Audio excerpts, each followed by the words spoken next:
Salut tout le monde, salut à tous, bienvenue dans la taverne, bonne année, hein, bonne année 2026, donc première vidéo de cette année, les news histo.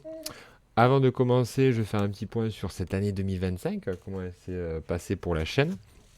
Et si vous le souhaitez, vous avez un timecode, vous pouvez directement aller au news histo. Voilà, news histo cette fois-ci qui seront agrémentés aussi d'une partie tournoi. J'ai décidé cette année de mettre en avant les tournois histo qui vont pouvoir avoir lieu dans les prochains mois. Donc je dirais, je vais faire ceux de janvier-février certainement. Et voilà, donc pour ceux que ça intéresse. Alors tout d'abord, encore une fois, bonne année. La chaîne qui continue à grandir, chaîne qui existe depuis, qui est active depuis 2016, mais bon, en fait, elle a mis un peu de temps à partir. J'ai franchi durant cette année les 1500 abonnés, super. Moi, j'ai pas vraiment d'objectif particulier. Je suis content quand je passe des petits paliers comme ça. C'est plutôt cool. Malgré tout, c'est une année où j'ai produit beaucoup moins de vidéos qu'auparavant. Vous voyez là, cette année, il y a eu 2, 4, 8, 9, 10, 11, 12, 13, 14, 15, 16 vidéos, dont uniquement un seul rapport de bataille, le rapport de bataille qui était moscovite contre polonais. Pourquoi moins d'activité? Tout simplement parce qu'il y a un petit bout qui est arrivé, que vous entendez certainement en fond, petit Joachim, hein, et qui, ça prend du temps, ça change un petit peu le rythme de vie, hein, voilà. Donc, ouais, clairement, je préfère privilégier peut-être une soirée peinture qu'une soirée de montage, de vidéo, des choses comme ça. Euh, donc actuellement, c'est plutôt centré sur ça. Et quand je joue, c'est plutôt, je veux dire, je vais profiter de ce moment-là pour passer un moment sur la partie et pas forcément tourner une vidéo sur la partie. Malgré tout, je vais essayer au mois de février d'enregistrer au moins deux-trois rapports de bataille avec Clément pour comme ça avoir des rapports de bataille pour au moins jusqu'en juin quoi, ou vacances de printemps. Comme ça, essayer de plus organiser mon temps en fonction des vacances et d'essayer de tourner un ou deux rapports de bataille pour la période. Donc voilà, c'est un peu l'objectif. Donc baisse du nombre de vidéos et de rapports de bataille. Malgré tout, j'essaye quand même de me fixer les news histo. Ça marche bien, ça a toujours 100, 150, 200 vues. C'est quelque chose qui marche bien. Je pense que ça plaît aux gens. Il y a eu pas mal aussi d'open box cette année, qui ont bien marché, les open box sur les samouraïs, qui ont très bien marché, donc plutôt content. Et puis voilà, ça avance petit à petit. Voilà, voilà. Ensuite, moins de live aussi. Si on essaye de voir les lives, évidemment, hein, les lives, j'ai voulu les reprendre en septembre, mais en fait, parfois c'est compliqué, tu es un petit peu fatigué. Et puis, un petit bébé, les nuits, c'est un peu la roulette russe. Alors, de manière générale, Joachim dort très bien, mais de temps en temps, c'est plus difficile. Donc, ce qui fait que j'ai un peu perdu l'habitude de faire les live peintures. Et évidemment, tous les gens que j'avais l'habitude de voir dans ces lives, ils se sont un petit peu. Je pense que voilà, on a l'habitude quand j'avais la petite dizaine de personnes qui faisaient des petits lives avec nous, hein, je pense à French Baguette, je pense à Raven Sigur, etc. Mais j'en oublie certainement. Euh, et ça faisait comme ça un petit rendez-vous. C'est plus difficile à mettre en place, mais bon, voilà, on essaiera de voir. J'aimais bien aussi ce que j'avais commencé à faire avec Un Monde en Guerre. J'avais fait 3 épisodes. C'est pas quelque chose que j'ai lâché. Actuellement, j'ai travaillé sur les Mycéniens. Donc, peut-être un nouveau format, pas forcément en live. Ce que je ferai certainement, c'est quelque chose que je vais monter et je ferai peut-être une première. Et qu'est-ce que c'est une première? C'est tout simplement, on voit la vidéo tous ensemble et on peut réagir à ce moment-là dessus dans le chat. Ça peut être une manière. Je vais essayer d'en faire quelques-unes. Enfin, du moins de tester une première fois et voir si ça marche de ce côté-là. Et puis, certainement qu'avec le temps, j'aurai plus de temps pour reprendre les lives. Mais je continue comme ça à alimenter malgré tout la chaîne parce que c'est quelque chose d'important, ça me tient à cœur. Et puis voilà, donc qu'est-ce qu'on va avoir sur la chaîne en 2026? Ben, on continuera les news histo, on continuera les vlogs tournois. J'aime bien ça, vous voyez, celui sur la convention du trophée Alexandre était plutôt cool. Là, il y a deux tournois auxquels je vais participer, des tournois Age of Sigmar et One Page Rule. Je vais en faire une petite vidéo, même si ben, c'est pas le listo. Mais voilà, c'est plutôt cool. Voilà, c'est tout pour le bilan de l'année. Euh, Encore bonne année à vous. Et là, on se lance dans les news histo. Alors, on commence l'année en fanfare puisque avec les Wargame Illustrated Awards surtout le Best New Rules, la meilleure euh, nouvelle règle. Et ben c'est Pillage qui l'a remporté. Hein. Bravo à Anodal Wargame pour cette belle réussite. Qui a eu 900. Il n'y a pas eu match, hein, il y a eu vraiment le double euh, de la seconde règle Baron Wars. Donc c'est super, ça montre qu'en France, quand on fait un travail de qualité, on peut aller titiller les anglo-saxons sur leur propre terre. Euh, alors il y a eu évidemment le partenariat avec Vitrix, mais quoi qu'il en soit, c'est vraiment une très très belle réussite, bravo à lui.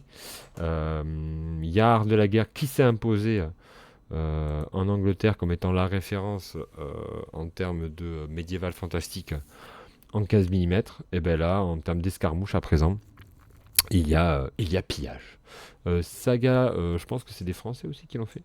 Donc voilà, ça c'est pas mal du tout. Vitrix qui a quand même raflé la mise. Hein. Alors là, Vitrix a été meilleure nouvelle miniature Vitrix, meilleur manufacteur Vitrix, meilleur accessoire terrain Vitrix. Alors là, c'était plus serré avec Sarissa. Best Customer Service Vitrix et Warlord, là aussi au coude à coude. Best Show, Salute. Il faudrait vraiment que je le fasse un jour, Salute. Mais voilà, Salute qui a été plébiscité. Donc,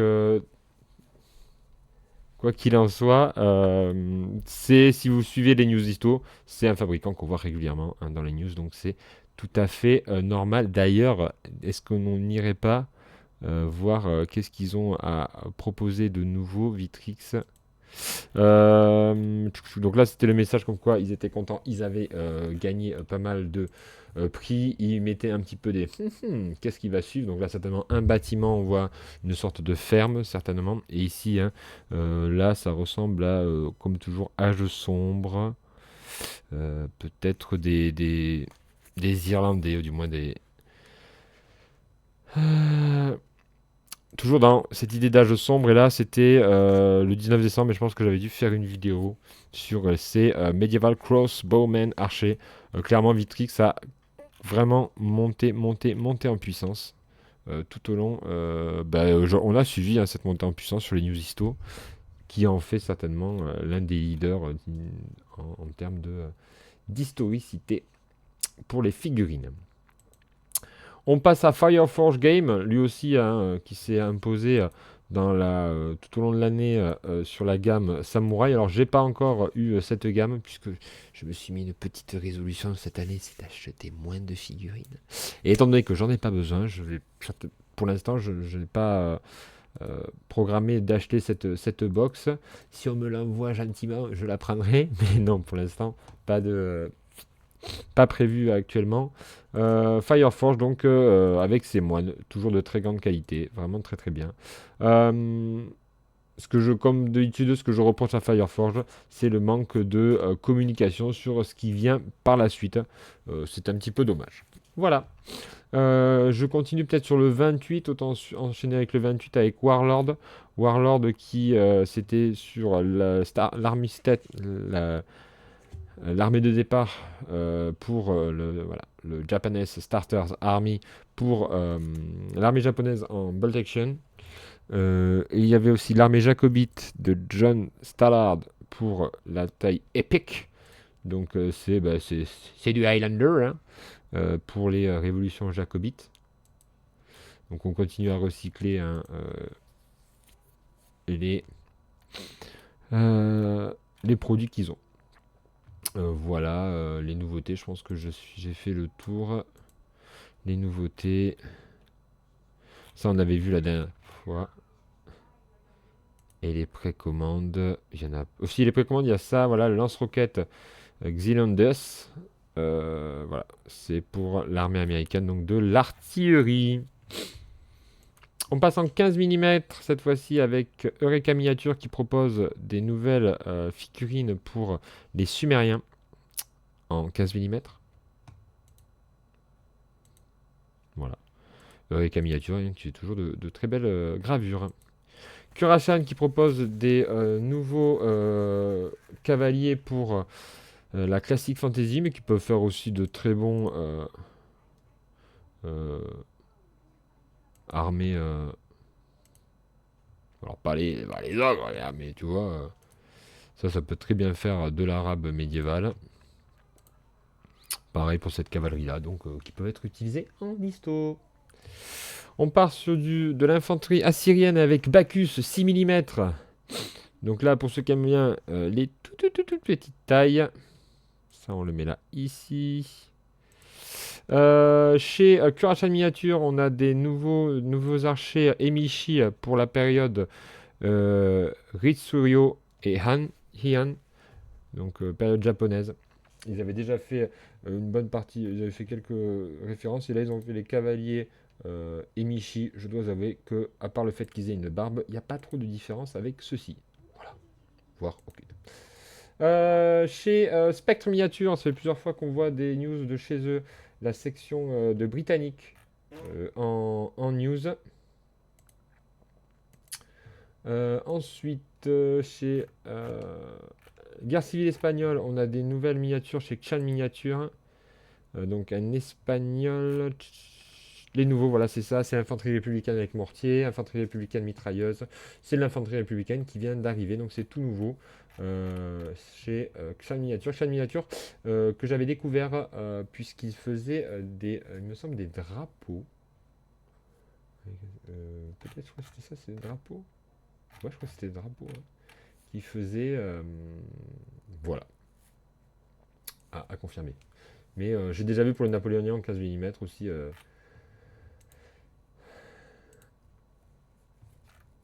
De bonne qualité. BNV miniature, c'est de l'artillerie Hussite en 28 mm. Très sympa. Petit canon comme ça. Et un autre petit format avec d'autres artilleurs. North Star Miniature propose des Queen's American Rangers. Donc c'est pour la guerre d'indépendance américaine en 28 mm. Great Escape Game nous propose 3 nouvelles figurines pour les régulateurs avec 3 armes. Le shotgun, je crois, le fusil et le colt. Et là, c'est la même chose pour les Bucks. C'est pistolet, shotgun et fusil. La nouvelle règle qui est enfin arrivée. Hein, ça a mis du temps un petit peu, hein, Philibert, sur ce coup-là, pour l'envoi des... alors je sais que c'est pas que Philibert, mais pour l'envoi de la VF de Deadman's Hand, qu'on va tester très vite avec Clément. Le station de peinture portable, c'est plutôt cool, parce que quand on part en vacances et qu'on veut faire un petit peu de peinture, ben je trouve que c'est bien. Je pense que je vais me la commander. Je vais mettre un petit peu d'argent petit à petit de côté. Je pense que je vais le faire parce que moi, un petit week-end comme ça, cet été, tu pars, tu veux continuer à peindre. Ben là, tu as tout dans la boîte et vraiment, c'est cool. Alors, il faudrait voir comment ça change, mais tu vois, tu peux te mettre tes petites miniatures que tu as aimantées ici. Vraiment, voilà, j'ai acheté la valise de transport XL. Et j'ai bien apprécié le rendu et la qualité, donc possible que je craque sur ça, mais pas encore. Hein. Plutôt courant juin-juillet, avant les vacances. L'infanterie britannique avec chapeau haut de forme chez First Corp. Assez original. J'avais jamais vu que ça existait, mais c'est Wellington on End en Martinique et en Égypte. Ça, c'est plutôt les coloniaux. Chez Saga Age d'Alexandre, des Indiens qui sont proposés par Grip and Beast. Des nouvelles références chez les Indiens. Ça, on a vu. Euh, On passe maintenant à la littérature avec La Grande Guerre du Péloponnèse de Luciano Canfora. Bienvenue en économie de guerre de David Bavarès. La guerre au Moyen-Âge chez Perrin de Jean Lopez. Alors, j'avais évoqué le fait qu'il ne faisait plus. Euh, non, il faisait plus les de la guerre, qui était un MOOC qui était plutôt sympa. Là, ils sont partis sur la guerre au Moyen-Âge. Il faudra voir. Qu'est-ce que c'est que ce de la guerre au Moyen Âge? Il n'y a pas trop d'informations. euh, je vais voir sur internet la guerre au Moyen Âge. Ouais, en fait, ce que j'aimerais, c'est voir qu'est-ce qu'est le contenu, parce que souvent, c'est la guerre au Moyen Âge. Hop. Ah, voilà, voilà, un richement illustré. Voilà, bon, j'ai un petit peu peur que ça soit un peu une recycle. Alors, je ne sais pas, je dis ça, que ça soit une recycle d'articles de guerre-histoire. Donc, non merci. Enfin, c'était pour l'offre. Il faudrait voir. Par exemple, le chevalier, un missile au guidage aléatoire, bah, je l'ai déjà vu. Le grand arc, un arc, tu as déjà vu. Le feu grégeois, un secret parti en fumée, bah, voilà. J'ai un peu peur que ça soit de la recycle d'articles. euh, Dossier, les samouraïs, légende et réalité d'une case guerrière, je l'ai déjà vu. Donc voilà, c'est ce genre de livre-là, c'est bien si vous n'êtes pas lecteur de guerre-histoire, ça fait un bon truc. Mais j'ai après, ça peut être bien, ça regroupe tout. Mais voilà, vous pourrez me faire mentir en me disant qu'il y a des articles qui sont tout à fait originaux. Mais voilà. Pierre, Os et Peau, c'est Hide, Stone and Bones. C'est un nouvel ouvrage chez Osprey Miniature et Osprey Games, pardon, et qui est intéressant, perso, parce que ça permet de jouer la période de la préhistoire.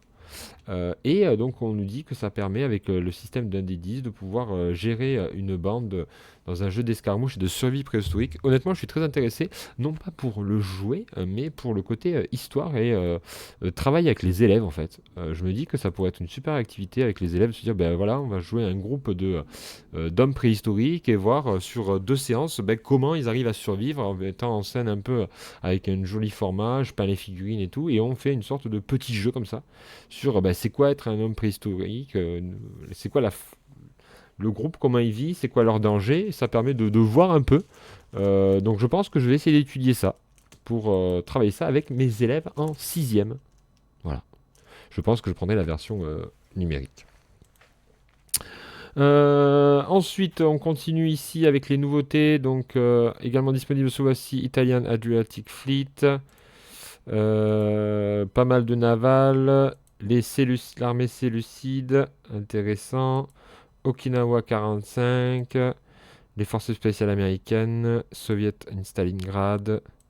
Et de l'aviation. Après, on revient sur Gulf War chez Osprey Miniature.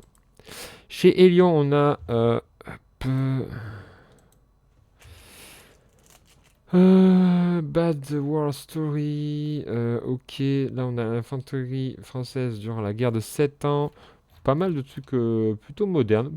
Beaucoup de choses hein, à se mettre sous la dent là, actuellement. Chez un début d'année un petit peu tranquille. On va voir ce qui va arriver pour le reste de l'année. Donc de la guerre, Seconde Guerre mondiale, du moderne. Euh, Beaucoup d'actu. Russie noire, 1813. Euh, voilà. Bon, beaucoup de guerres modernes. Hein. Ah, je vous l'annonçais un petit peu. Spring 2026. On l'avait un petit peu l'info, nous, mais c'est les armées ptolémaïques. Ptolémée d'Égypte de Stéphane Thion. Stéphane Thion, c'est quelqu'un du club qui est un historien amateur, dans le sens où il a fait des très très grandes recherches pour tous les travaux qu'il a menés. Donc c'est fait avec une très grande, très grande qualité. Et il a commencé à avoir son petit rond de serviette hein, chez Elion Compagnie. Les compagnies françaises d'ordonnance, la naissance d'unités militaires permanentes, ça arrivait en printemps 2026. Donc ça, c'est The French Company d'ordonnance.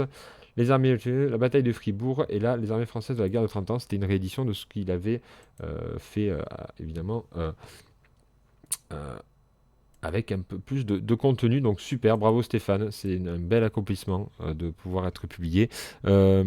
Il y avait un blog qui tenait à l'époque de Rouen Turen blog, je ne sais plus s'il le tient encore, oui, s'il met des choses, mais voilà, ça, c'est un super blog, c'était un super blog qu'il avait fait, donc les derniers datent de 2022, mais dans l'ensemble, il y a énormément, si vous êtes intéressé sur la guerre de 30 ans, il y a énormément de ressources, donc n'hésitez pas à aller sur ce blog de Stéphane. On finit avec les tournois, avec Villefontaine 2026, donc du 29 février, du 28 février au 1er mars. C'est pour de l'art de la guerre. Quelle est la thématique?